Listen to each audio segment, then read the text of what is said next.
the National Fallen Firefighters Foundation for bringing us together here today.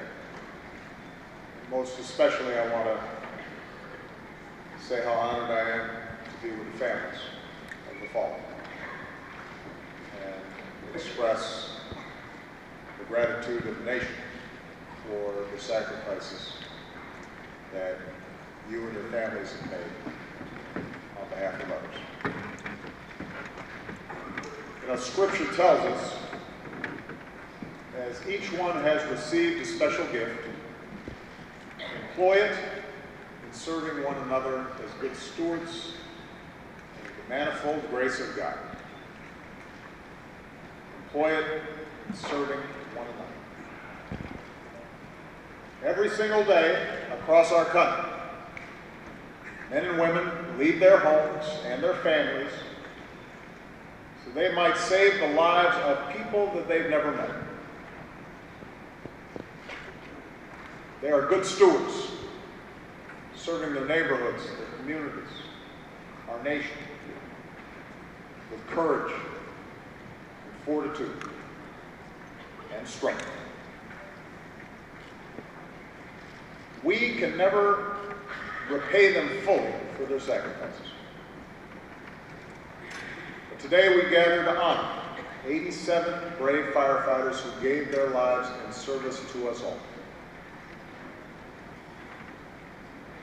Our prayers are with their families, many of whom honor us with their presence today.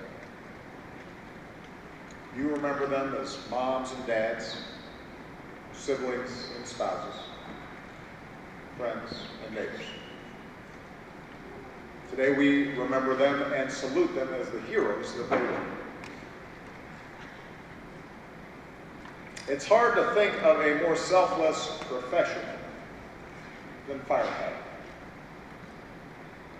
There's a reason why firefighting occupies a special place in our imaginations. Why little boys, increasingly little girls, say, I want to be a fireman, I want to be a firefighter. They understand instinctually that there's something special about it. Imagine what it takes to put on that heavy coat and that helmet and override the natural human instinct for self-preservation and run into danger as others are running away.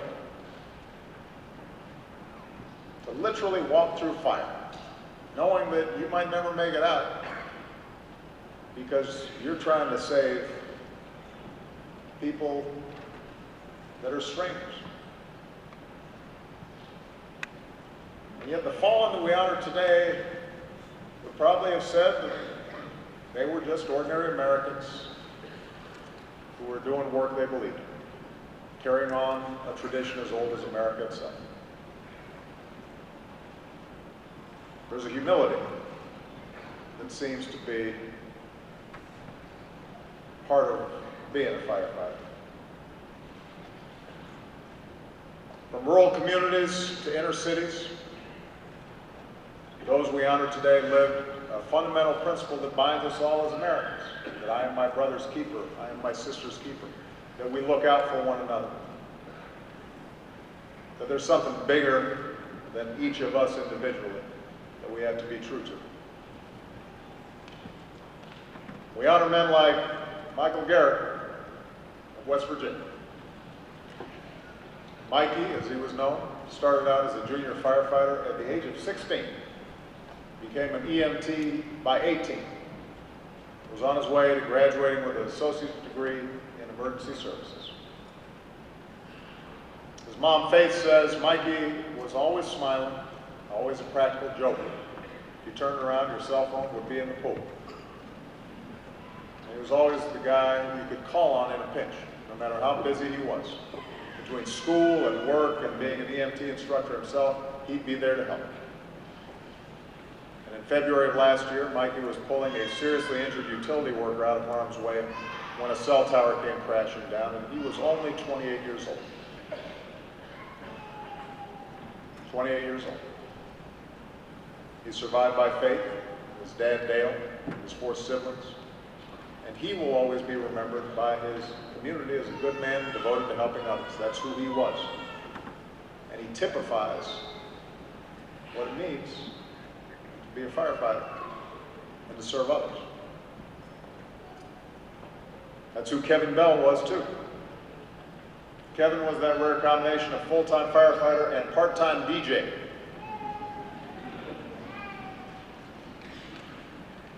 His wife, Wyatt, says that the day he graduated from the Fire Academy in Connecticut was one of the happiest days of his life. And he truly loved his work, and his kindness and generosity were widely known. And like so many firefighters, he never talked about his heroic actions.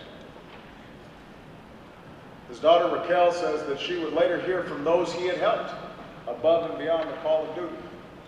The friend he had assisted after a car accident. The classmate he drove to the hospital after an epileptic seizure. Last October, Kevin gave his life battling a house fire. He's survived by Wyatt, Raquel, his parents, and his siblings. Because the role model Kevin was, there are African-American kids in this Hartford neighborhood who want to be firefighters just like him. And one day they'll be able to go to work at the Kevin Lamont Bell Fire Station. We honor heroes like Malcolm Jenkins of Louisville, Kentucky. Malcolm was the go-to guy in the firehouse. No task was too big or too small. He was the guy who could fix anything, which his wife Sharon says taught his 3 daughters an important lesson. Marry a man who can fix everything that you can break.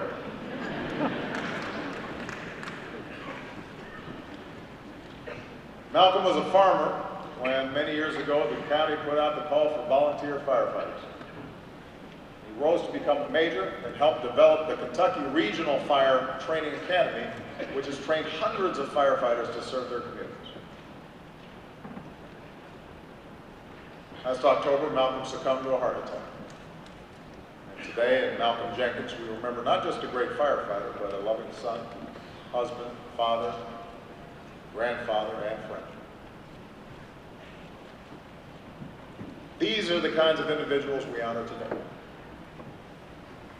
And even as we honor these 87 heroes, we know that their work is carried on by firefighters all across our nation, by so many of you, with that same bravery and that same dedication, that same sense of duty, that same humility, that same love of country.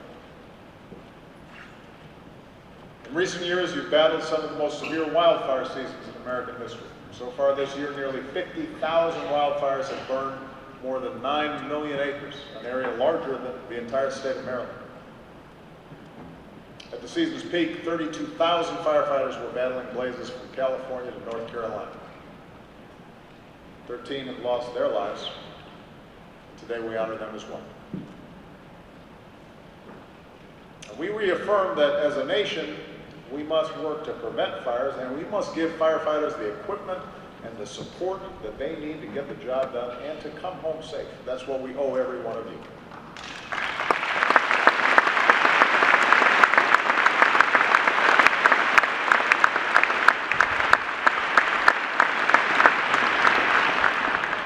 Finally, this memorial also pays tribute to names that do not appear on this wall. It's a testament to you, the families of these individuals.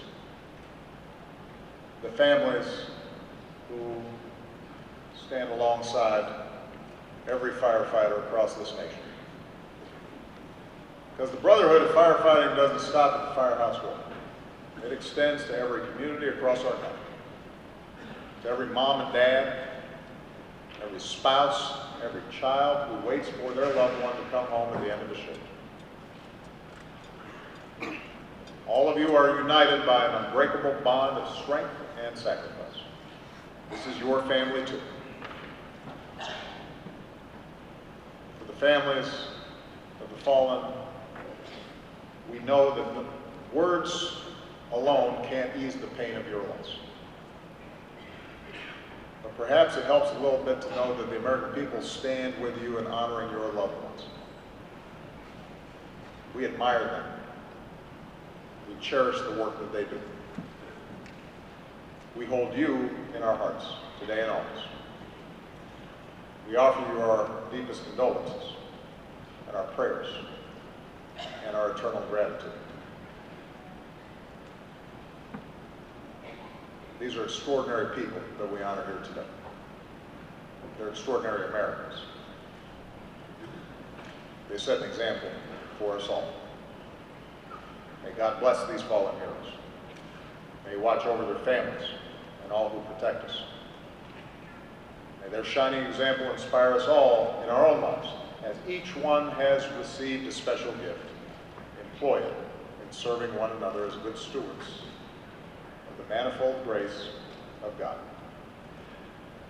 Thank you.